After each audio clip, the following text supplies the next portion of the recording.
Hello, જય શ્રી કૃષ્ણ બધાને. આ મેંદો લીધો છે, અંદર 2 પડી ઘી નાખ્યું છે. આજે આપણે મહારાષ્ટ્રીયન મોદક બનાવીશું. તેમાં થોડુંક પાણી નાખીને એને આપણે બરાબર આવી રીતે ગૂંદી લેવાનું છે. એમાં થોડું ઘીનું કાચું મોણ નાખીને એને બરાબર પલોટી લેવાનું છે,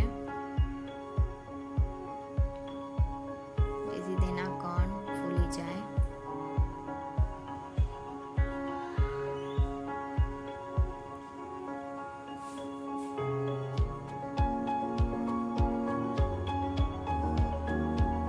હવે આપણે એના અંદર જે મોદકના અંદર આપણે ભરીશું એના માટેની સામગ્રી લીધી છે. એનામાં મેં બારીક સૂજી લીધી છે, વધારે મોટી બી નથી લીધી ને વધારે ઝીણી બી નથી લીધી. એના પછી દળેલી ખાંડ લીધી છે, ખોપરું છે પીસેલું, કાજુ છે, એલચીનો પાવડર છે, બદામ અને ઘી. સૂજી આનામાં તમને અડધો કપ દેખાય છે, પણ આપણે આખી વાટકી લેવાની છે. હવે આપણે ઘી નાખી દઈશું કઢાઈમાં, પછી આપણે સૂજી નાખીશું, તેને બધા બરાબર સૂથળીશું.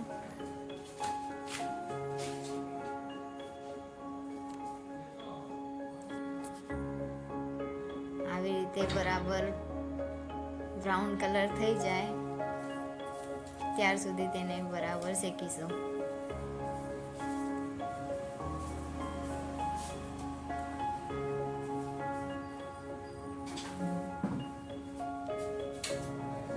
ચીપકવા નહીં દેવાની, નહીં તો એ ચોટી જશે. પછી એનામાં આપણે ખોપરું નાખીશું.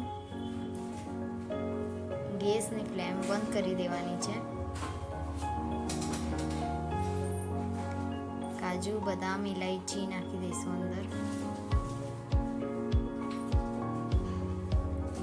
હવે એનામાં દળેલી ખાંડ નાખી દઈશું.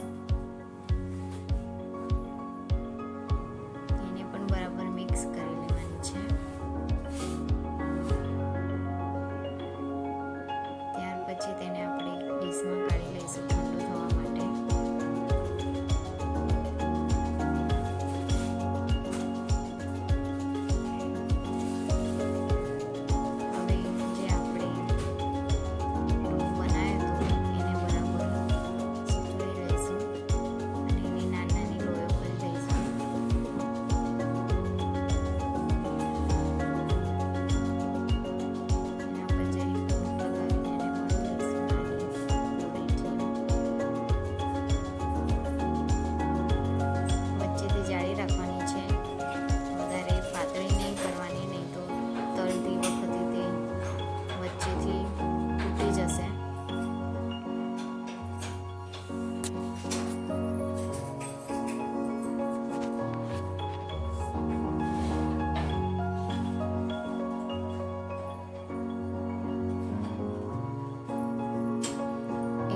એમાં સાઈડ પર પાણી બી લઈ લઈશું.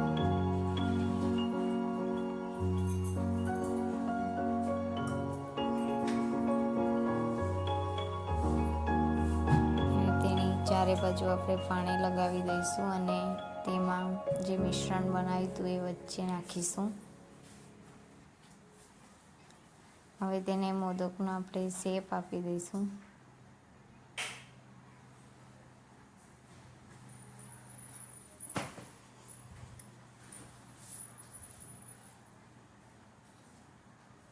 આ રીતે ઉપરનો જાડો ભાગ કાઢી લેવાનો છે અને એને બરાબર મોદકનો શેપ આપી દેવાનો છે.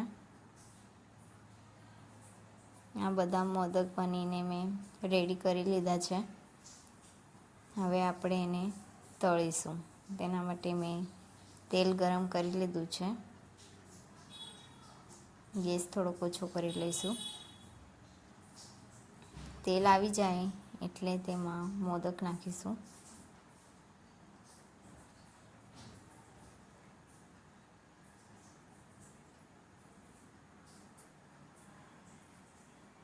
તેને ધીમેથી પલટાવવાના, નહીં તો એ કોઈક મોદક ફાટી બી જઈ શકે છે. લાઇટ ગોલ્ડન થાય ત્યાર સુધી એને તળીશું આપણે.